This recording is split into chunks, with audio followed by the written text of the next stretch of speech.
ഇതിലായിരിക്കുന്ന ദൈവദാസൻ സാം വർഗീസ്, കൂടി വന്ന എല്ലാ ദൈവമക്കൾക്കും വേഗം വരുന്ന യേശു ക്രിസ്തുവിന്റെ നാമത്തിൽ സ്നേഹവന്ദനം.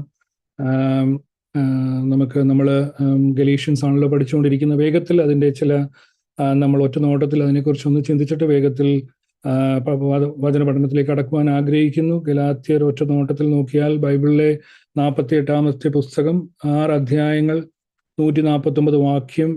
ഏകദേശം AD 49 സിറിയയിലെ അന്ത്യോക്യയിൽ വെച്ച് 1-ാം മിഷണറി യാത്രയിൽ അപ്പോസ്തലനായ പൗലോസ് ഇത് എഴുതി. ഇതിലെ ഏറ്റവും ഇമ്പോർട്ടൻ്റ് ആയിട്ടുള്ള വിഷയം വിശ്വാസത്താലുള്ള നീതീകരണം. ക്രിസ്തുവിനെ കുറിച്ച് ഇതിൽ കൂടെ കാണുന്നത്, ക്രിസ്തു നമ്മുടെ സ്വാതന്ത്ര്യ ദാതാവ്. ഗലേഷ്യൻസ് 5:1 അത് വളരെ വ്യക്തമായിട്ട് എഴുതിയിരിക്കുന്നു. ഞാൻ കൂടുതൽ വിശദാംശങ്ങളിലേക്ക് കടക്കുന്നില്ല, നമ്മൾ പലപ്പോഴായി അത് കേട്ടതാണല്ലോ. ഒരു ചുരുക്കത്തിൽ നമ്മൾ 1-ാം അധ്യായം നമ്മൾ പഠിച്ചു കഴിഞ്ഞു.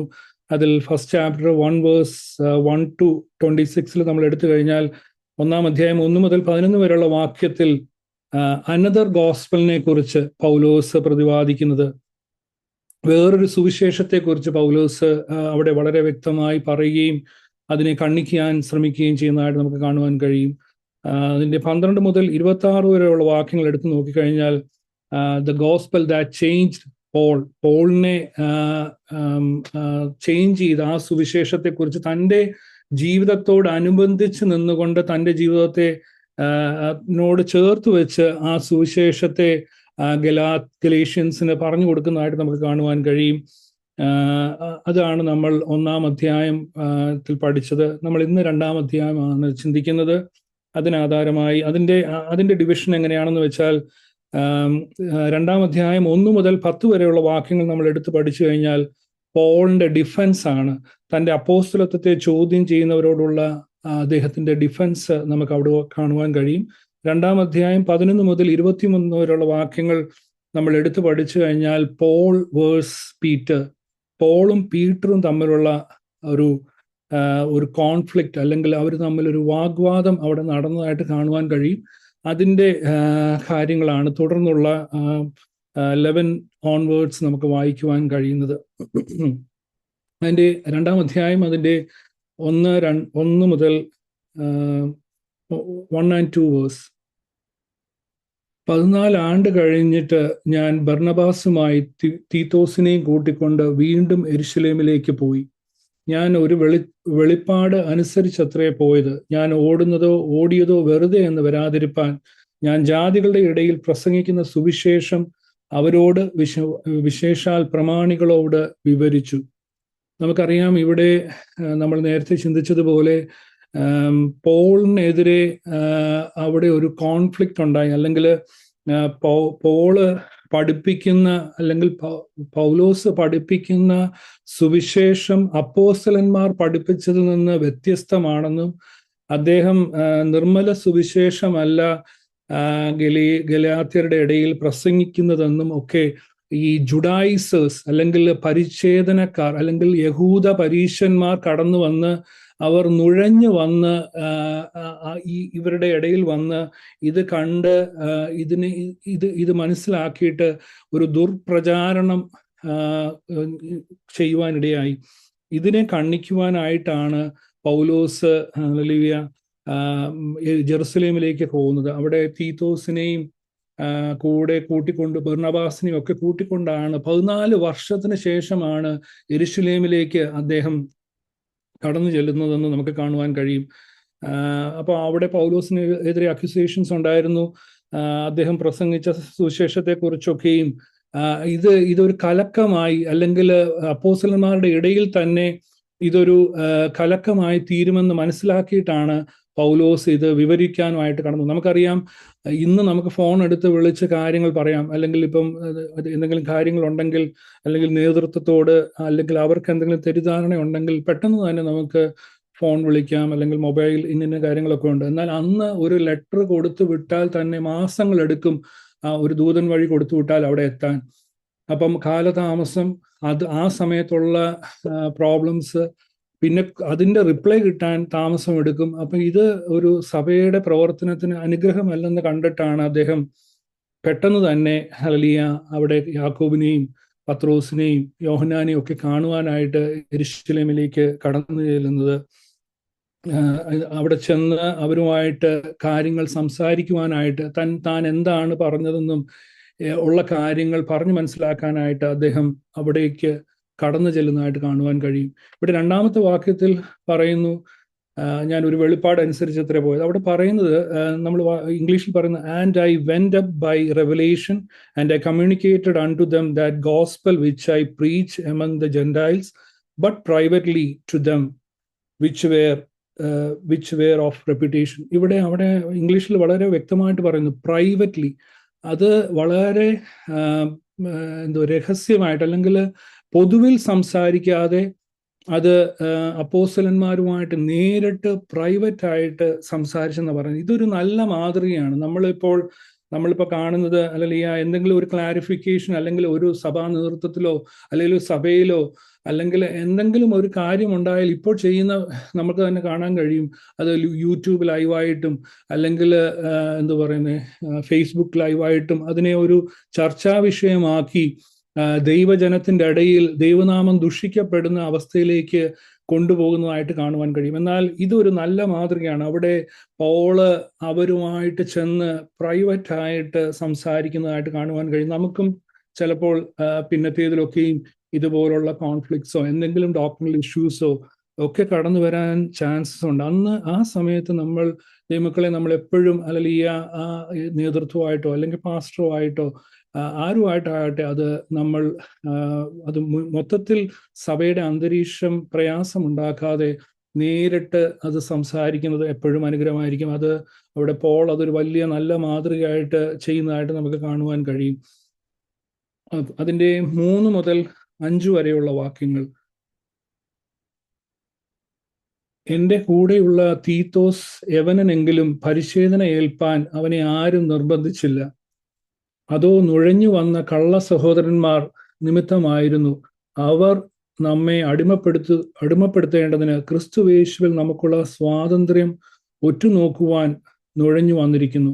സുവിശേഷത്തിന്റെ സത്യം നിങ്ങളോട് കൂടെ നിലനിൽക്കേണ്ടതിന് ഞങ്ങൾ അവർക്ക് ഒരു നാഴിക പോലും വഴങ്ങിക്കൊടുത്തില്ല. നമ്മൾ വായിച്ചതുപോലെ അന്ന് ഈ യെരൂശലേമിൽ നിന്ന് അനേക ജുഡായിസേഴ്സ് അല്ലെങ്കിൽ ഈ യഹൂദ പരീശന്മാർ അവിടെ നിന്ന് സഞ്ചരിച്ച് ഇതുപോലുള്ള സഭകളിൽ ചെന്ന് അതാണ് നമ്മൾ നേരെ ചിന്തിച്ചത്, വേറൊരു സുവിശേഷം, അല്ലെങ്കിൽ അവർ യഹൂദ മതാനുസാരികളായിരുന്നു. അവര് ന്യായപ്രമാണവും പരിച്ഛേദനയും ഇന്ന മാസങ്ങളും കാലങ്ങളും ഒക്കെ ആചരിച്ച് കടന്നു വന്നവരാണ്.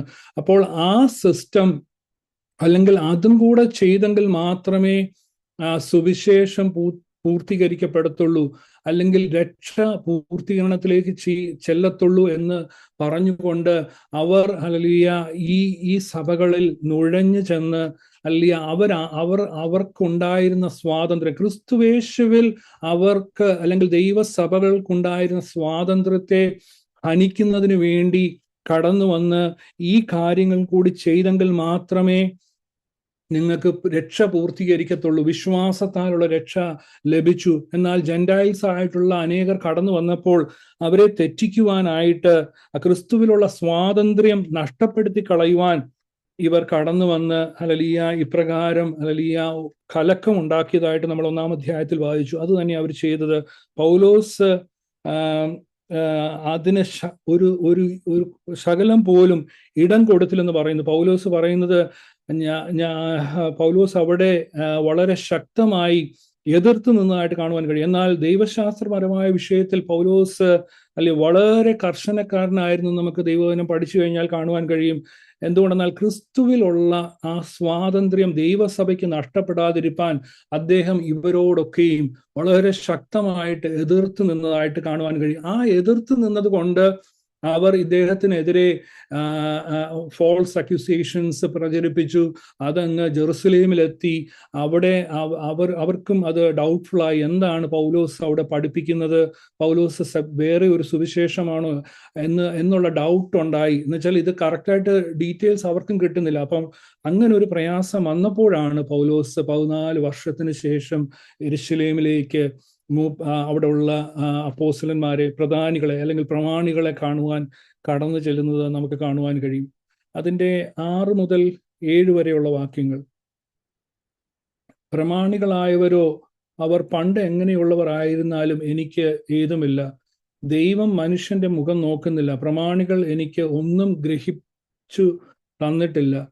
നേരെ മറിച്ച് പരിച്ഛേദനയുടെ അപ്പോസ്തലത്വത്തിനായി പത്രോസിനോടുകൂടെ വ്യാപരിച്ചവൻ ജാതികൾക്കായി എന്നോടുകൂടെയും വ്യാപരിച്ചത് കൊണ്ട് പത്രോസിന് പരിച്ഛേദനക്കാരുടെ ഇടയിലെ സുവിശേഷ ഘോഷണം എന്ന പോലെ എനിക്ക് അഗ്രജന്മാരുടെ ഇടയിലെ സുവിശേഷ ഘോഷണം. ഇവിടെ പൗലോസ് പറയുന്നത്, പൗലോസ് ഒരിക്കലും മറ്റുള്ളവരുടെ മുഖം നോക്കിയിട്ടില്ല. എന്തുകൊണ്ടെന്നാൽ പൗലോസിന് ദൈവത്തിന്റെ അല്ലെങ്കിൽ ആ കൃപ ലഭിച്ചത്, അല്ലെങ്കിൽ പൗലോസിന് നേരിട്ടാണ് ദൈവത്തിന്റെ ഇടപെടൽ ഉണ്ടായത്. അതുകൊണ്ട് താൻ വചനം വളരെ ശക്തമായിട്ട് പഠിച്ചിരുന്നു, ദൈവത്തിൽ നിന്ന് പ്രാപിച്ചു. മുഖം നോക്കിയില്ലെന്ന് പറയുന്നത് അദ്ദേഹം നിഗളിയായി നിന്നെന്നുള്ളതല്ല അർത്ഥമാക്കുന്നത്. അദ്ദേഹം വളരെ സ്ട്രെയിറ്റ് ഫോർവേഡ് ആയിട്ടുള്ള ഒരു പേഴ്സൺ ആണെന്ന് നമുക്ക് തുടർന്ന് വചനം പഠിച്ചു കഴിഞ്ഞാൽ കാണുവാൻ കഴിയും. അദ്ദേഹത്തിന് ദൈവത്തിൽ നിന്നാണ് ആ കൃപ അല്ലെങ്കിൽ വചനം ലഭിച്ചത്. അതുകൊണ്ട് അദ്ദേഹം ഡോക്ട്രിനൽ സൈഡിൽ ഒരിക്കലും ഒരു കോംപ്രമൈസിന് തയ്യാറല്ലായിരുന്നു. പത്രോസ് യഹൂദന്മാരുടെ ഇടയിൽ എങ്ങനെ പ്രവർത്തിച്ചു, അതേ ആത്മാവ് എന്നോട് കൂടെ ഉണ്ടായിരുന്നു. അത് ജാതികളിലേക്ക് വ്യാപരിക്കുവാൻ ഇടയായി തീർന്നു. സോ അതുകൊണ്ട് ഈ സുവിശേഷത്തിൽ അല്ലെങ്കിൽ താൻ പറഞ്ഞ സുവിശേഷത്തിനെ കുറിച്ച് ക്ലാരിഫൈ ചെയ്യുവാൻ പൗലോസ് അവരുടെ മുമ്പിൽ ചെന്നു. പൗലോസിന്റെ കാര്യങ്ങൾ കേട്ട് കഴിഞ്ഞ് അപ്പോസ്തലന്മാരുടെ റിയാക്ഷൻ ആണ് നമ്മൾ 8 ഓൺവേർഡ്സ് കാണുന്നത്.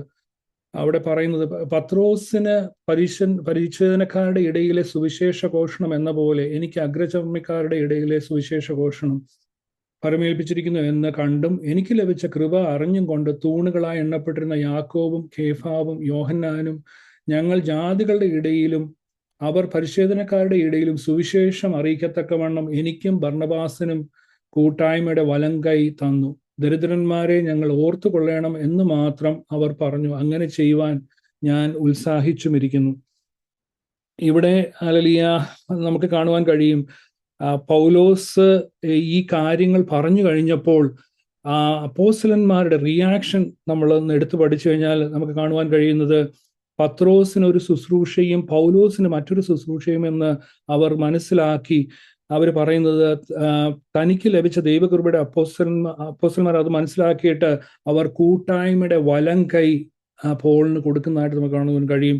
പോളിനോട് പറയുന്നു, പോളെ നിനക്ക് ദൈവം നിന്നെ തെരഞ്ഞെടുത്തു, നിന്റെ മേൽ ദൈവകൃപയുണ്ട്, ഞങ്ങളുടെ കൂട്ടായ്മയുടെ വലം കൈ ഞങ്ങൾ നിനക്ക് തരുന്നു, ഞങ്ങൾ നിന്റെ പുറകിലുണ്ട്. അല്ലാതെ താങ്കൾ ആരാണ് എന്താണെന്ന് ചോദിച്ച് അദ്ദേഹത്തെ പുറകോട്ട് കൊണ്ടുപോകാനല്ല, അദ്ദേഹത്തിന് വേണ്ട പ്രോത്സാഹനവും അദ്ദേഹത്തിന് വേണ്ട എല്ലാ സപ്പോർട്ടും അപ്പോസ്തലന്മാർ പരിശുദ്ധാത്മാവിൽ അത് തിരിച്ചറിഞ്ഞ് അദ്ദേഹത്തിന്റെ സാക്ഷ്യവും അദ്ദേഹം എന്താണ് അവിടെ പ്രവർത്തിച്ചതെന്ന് അദ്ദേഹം ആ ഡീറ്റെയിൽസ് കൊടുക്കുമ്പോൾ കൂട്ടായ്മയുടെ വലങ്കരം കൊടുത്ത് അദ്ദേഹത്തിനെ ബലപ്പെടുന്നതായിട്ട് കാണുവാൻ കഴിയും.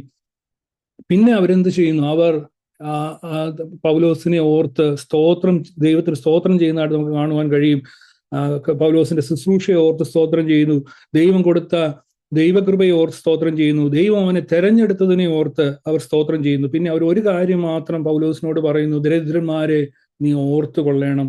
നിന്റെ തീക്ഷ്ണതയൊക്കെ നല്ലതാ, എന്നാൽ നീ സുവിശേഷ ഘോഷണത്തിൽ ദരിദ്രന്മാരെ മറന്നു പോകുവാൻ ഇടവരരുത്. നമ്മളും ദൈവസന്നിധിയിൽ ദൈവത്തിന് വേണ്ടി പ്രയോജനപ്പെടുമ്പോൾ തീർച്ചയായും ദരിദ്രന്മാരോട് അല്ലെങ്കിൽ എളിയവരോട് ചേർന്ന് കൊള്ളുവിനെന്ന് ദൈവവചനം പറയുന്ന പോലെ ആ ദരിദ്രന്മാരെ നമ്മൾ ഓർത്തുകൊള്ളേണ്ടത് ആവശ്യമാണ്. അത് തന്നെയാണ് പൗലോസിനോട് അവിടുത്തെ ദൈവദാസന്മാർ പറഞ്ഞത്.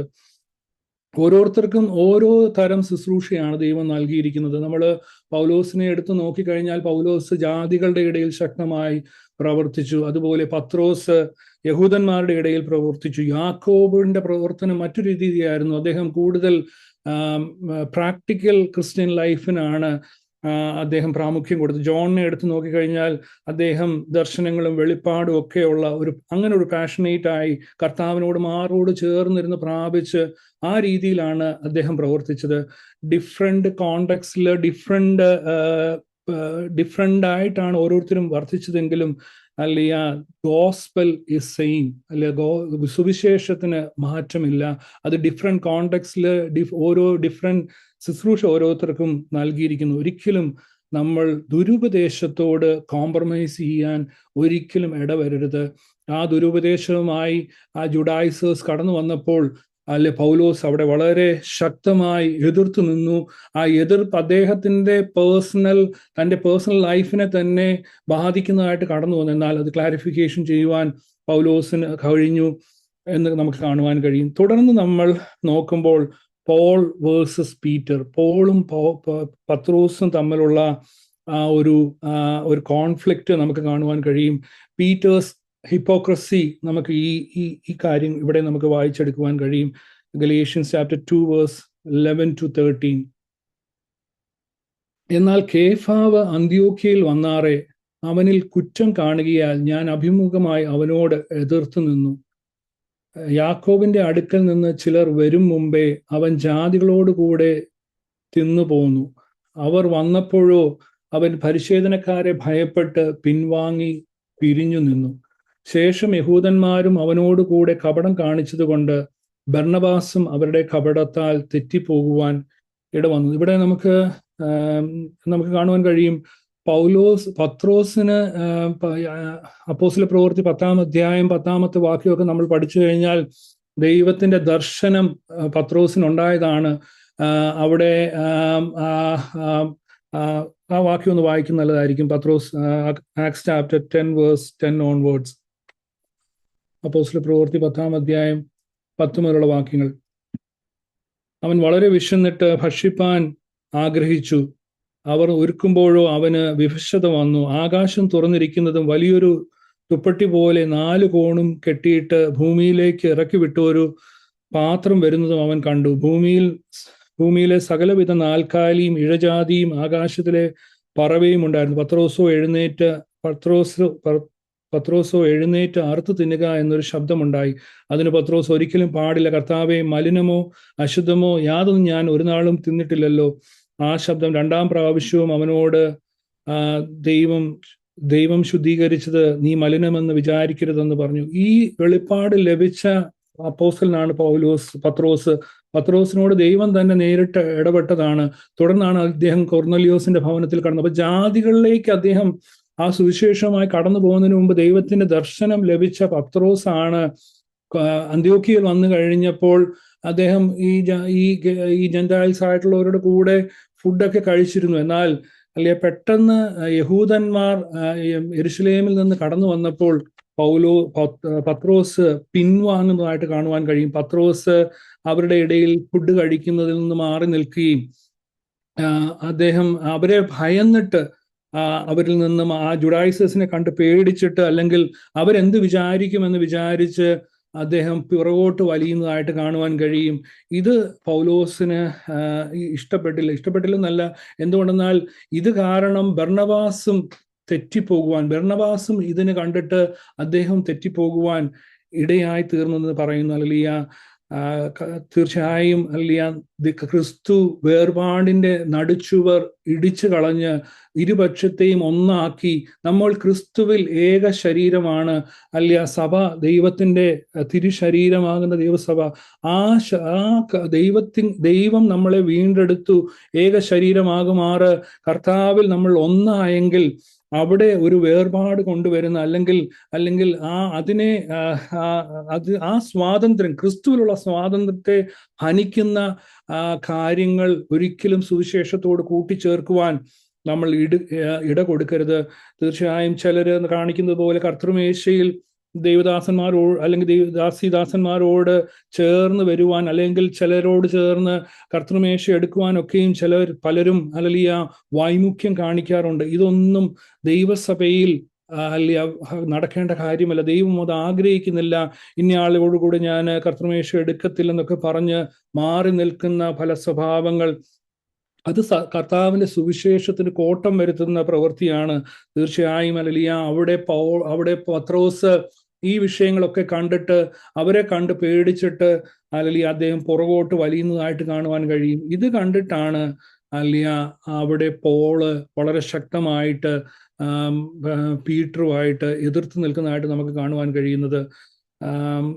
അവിടെ പത്രോസും പൗലോസും ഉണ്ടായ ആ ചില കാര്യങ്ങളിൽ നമ്മൾ മനസ്സിലാക്കേണ്ട കാര്യം, എത്ര വലിയ തലവനാണെങ്കിലും എത്ര കൃപാവരമുള്ള ദൈവദാസനാണെങ്കിലും അവരൊക്കെ മനുഷ്യരാണ്. ഹല്ലേലൂയ. സാധ്യതയുണ്ട് അല്ല അവർക്ക് തെറ്റുകൾ വരുവാൻ. പ്രത്യേകിച്ച് ഉപദേശപരമായ കാര്യങ്ങളിൽ ആർക്ക് വേണമെങ്കിലും തെറ്റ് വരാം. ഹല്ലേലൂയ.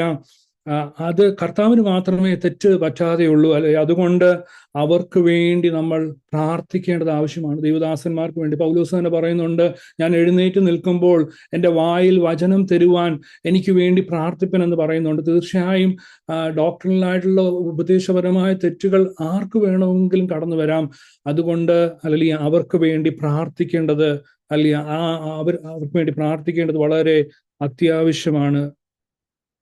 തീർച്ചയായും സത്യം എന്താണെന്ന് അറിയുക മാത്രമല്ല, അതിനനുസരിച്ച് ജീവിക്കുക. പത്രോസിന് എല്ലാം അറിയാമായിരുന്നു. നമ്മളിപ്പോൾ പറഞ്ഞ പോലെ പത്രോസിന് ആ വെളിപ്പാട് ലഭിച്ച വ്യക്തിയാ. എന്നാൽ പത്രോസ് അതിൽ തെറ്റിപ്പോയി. അവരെ കണ്ട്, അല്ലെ പരീശന്മാരെ കണ്ട്, യഹൂദ മതാനുസാരികളെ കണ്ട് അദ്ദേഹം ഉൾവലിഞ്ഞു. ഹല്ലേലൂയ. അത് അവിടെ ഉള്ളൊരു കോൺഫ്ലിക്റ്റിലേക്ക്, അല്ലെങ്കിൽ ആ ഡോക്ടറിൽ ദുരുപദേശം ബർണബാസിലേക്ക് പോലും പരക്കപ്പെടുവാൻ കാരണമായി തീർന്നതായിട്ട് കാണുവാൻ കഴിയും. Faithfulness is not just right blessing but also right living. നമ്മൾ വചനപ്രകാരം ജീവിക്കുക എന്നുള്ളതാണ് ഏറ്റവും വലിയ കാര്യം. രണ്ടാമത്, നമ്മൾ സത്യം തുറന്നു പറയാൻ, അത് തുറന്നു പറഞ്ഞാൽ അത് ഐക്യതയെ ബാധിക്കത്തില്ലെന്ന് ഓർത്ത് നമ്മൾ പലപ്പോഴും മാറി നിൽക്കാറുണ്ട്. എന്നാൽ ക്രിസ്ത്യാനിറ്റിയിൽ നമ്മൾ നോക്കേണ്ടത് unity is based on the truth, never compromise the true gospel. സത്യസുവിശേഷത്തിനെ നമ്മൾ ഒരിക്കലും കോംപ്രമൈസ് ചെയ്യുവാൻ, അല്ലെ അതുമായിട്ട് അതിനെ വെള്ളം ചേർക്കുവാൻ നമ്മൾ ഒരിക്കലും നമ്മൾ ഒരിക്കലും ഇട കൊടുക്കരുത്. സത്യസുവിശേഷത്തിന് വേണ്ടി നമ്മൾ ഉറച്ചു നിൽക്കണം. പത്രോസ് കാണിച്ചത് വളരെ വലിയൊരു തെറ്റാണ്.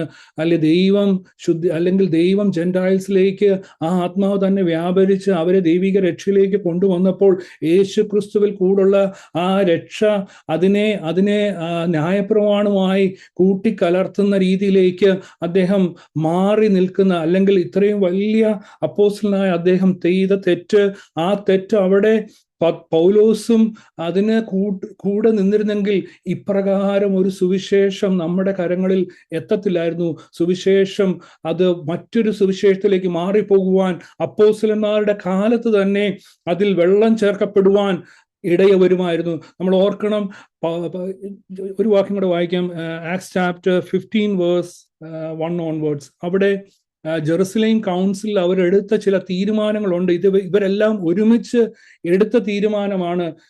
നമുക്ക് കാണുവാൻ കഴിയും, യഹൂദിയിൽ നിന്ന് ചിലർ വന്ന്, നിങ്ങൾ മോശ കൽപ്പിച്ച ആചാരം അനുസരിച്ച് പരിച്ഛേദന ഏൽക്കാഞ്ഞാൽ രക്ഷ പ്രാപിപ്പാൻ കഴിയില്ല എന്ന് സഹോദരന്മാരെ ഉപദേശിച്ചു. പൗലോസും ബർണബാസും അവരോട് അല്പമല്ലാത്ത വാദവും തർക്കവും ഉണ്ടായിട്ട് പൗലോസും ബർണബാസും അവരിൽ മറ്റു ചിലരും ഈ തർക്ക സംഗതിയെപ്പറ്റി യെരുശലേമിൽ അപ്പോസ്തലന്മാരുടെയും മൂപ്പന്മാരുടെയും അടുക്കൽ പോകണമെന്ന് നിശ്ചയിച്ചു. ഇത് അവിടെ കൊണ്ടുവന്ന് ഇതൊരു കോൺഫ്ലിക്റ്റ് ആയിട്ട് വന്നു. അതിനുശേഷം അവർ ആ ജെറുസലേം കൗൺസിൽ മൂപ്പന്മാർ കൂടി വന്ന് അവരെടുത്തൊരു തീരുമാനമുണ്ട്. അത് 15-ാം അധ്യായം 19-20 വാക്യത്തിൽ പറയുന്നുണ്ട്. അവിടെ യാക്കോബ് എഴുന്നേറ്റ് നിന്ന് സംസാരിക്കുന്നുണ്ട്. ആകയാൽ ജാതികളിൽ നിന്ന് ദൈവത്തിലേക്ക് തിരിയുന്നവരെ നാം അസഹ്യപ്പെടുത്താതെ അവർ വിഗ്രഹമാലിന്യങ്ങൾ, പരസംഗം, ശ്വാസം മുട്ടി ചത്തത്, രക്തം എന്നിവ വർജിച്ചിരിപ്പാൻ നാം അവർക്ക് എഴുതണം എന്ന് ഞാൻ അഭിപ്രായപ്പെടുന്നു. ഇങ്ങനൊരു ഡിസിഷൻ അവര് ജെറുസലേം കൗൺസിൽ എടുത്തതാണ്.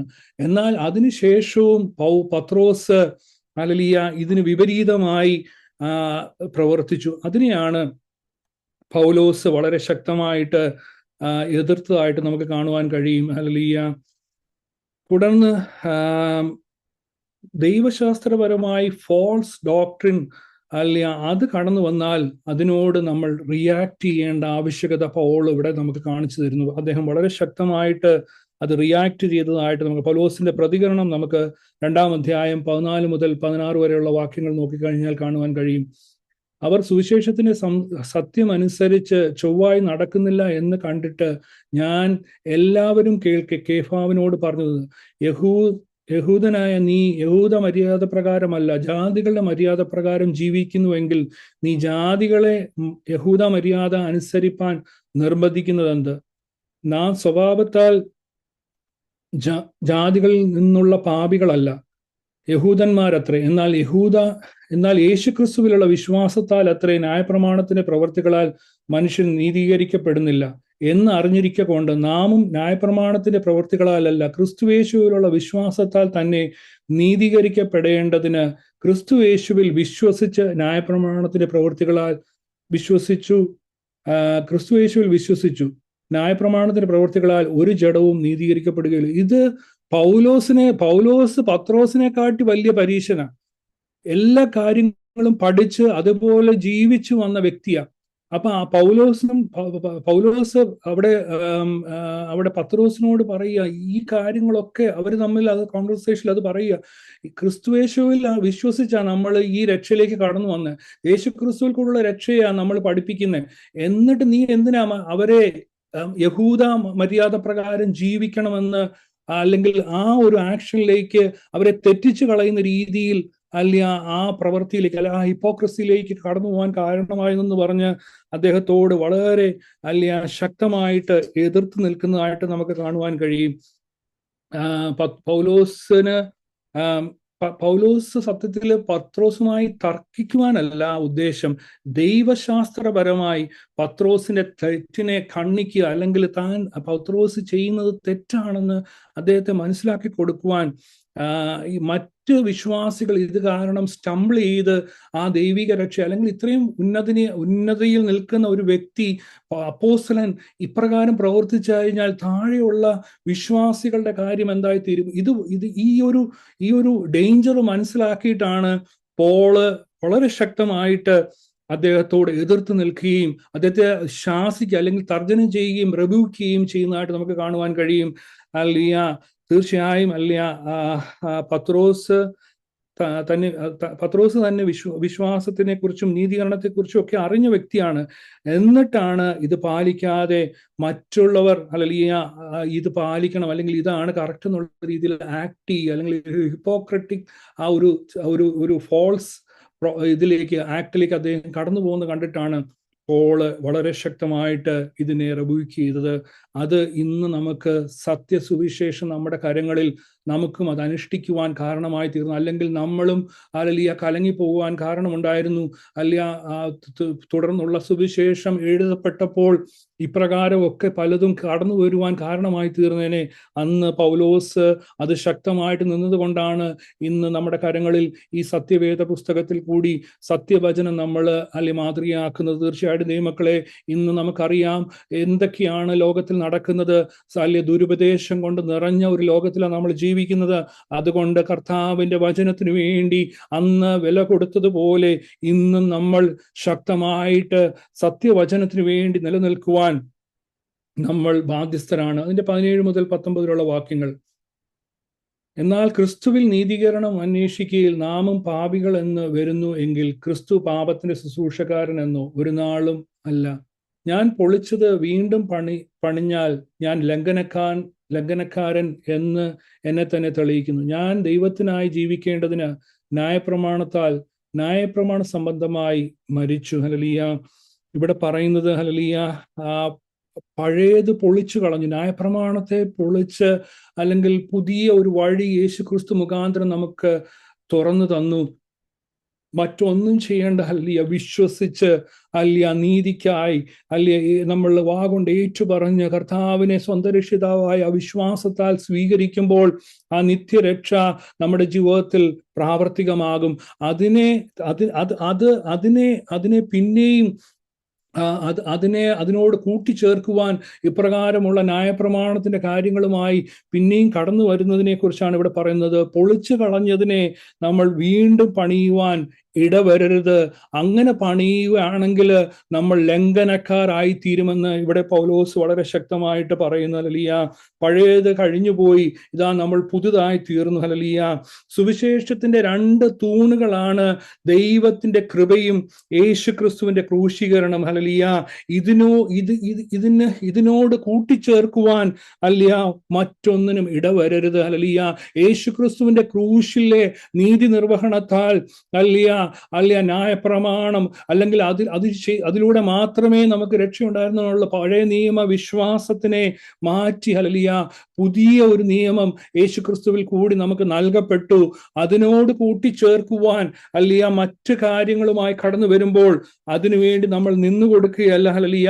അതിനെ കണ്ട് മനസ്സിലാക്കി ഹല്ലേലൂയ അതിൽ നിന്ന് മാറി ഹല്ലേലൂയ ആ സത്യ ഉപദേശത്തിന് വേണ്ടി യേശുക്രിസ്തു എന്തുവാണോ നമുക്ക് ക്രൂശിൽ ചെയ്തത്, ആ നീതി നിർവഹണം മനസ്സിലാക്കി അതിനുവേണ്ടി ഉറച്ചു നിൽക്കുക എന്നുള്ളതാണ് നമ്മുടെ ദൗത്യം. 20-21 വാക്യങ്ങൾ പറയുന്നു, ഞാൻ ക്രിസ്തുവിനോട് കൂടെ ക്രൂശിക്കപ്പെട്ടിരിക്കുന്നു, ഇനി ജീവിക്കുന്നത് ഞാനല്ല, ക്രിസ്തു അത്രേ എന്നിൽ ജീവിക്കുന്നു.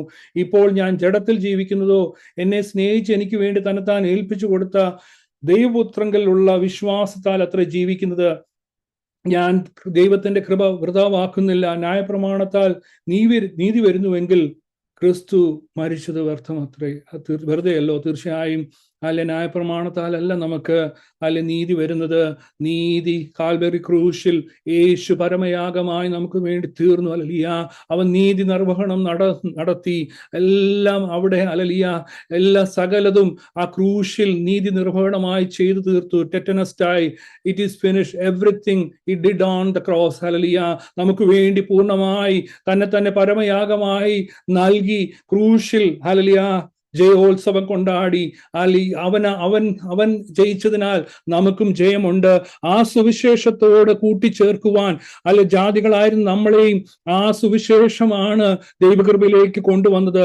ആ സുവിശേഷം മനസ്സിലാക്കി ഹല്ലേലൂയ സത്യവചനത്തിന് വേണ്ടി ഉറച്ചു നിൽക്കുവാൻ പൗലോസ് കാണിച്ച ആ ശക്തമായ ആ പ്രവൃത്തി നമ്മുടെയും ജീവിതത്തിൽ ഉണ്ടാകട്ടെ.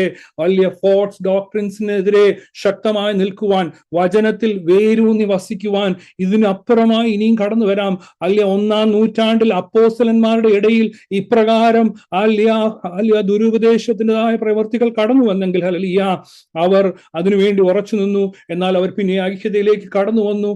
പത്രോസ് തന്റെ തെറ്റുകൾ ഗ്രഹിച്ചിട്ടുണ്ട്. തീർച്ചയായും പരിശുദ്ധാത്മാവിന്റെ പ്രവൃത്തിയാൽ അദ്ദേഹവും അതിനുവേണ്ടി നിന്നു.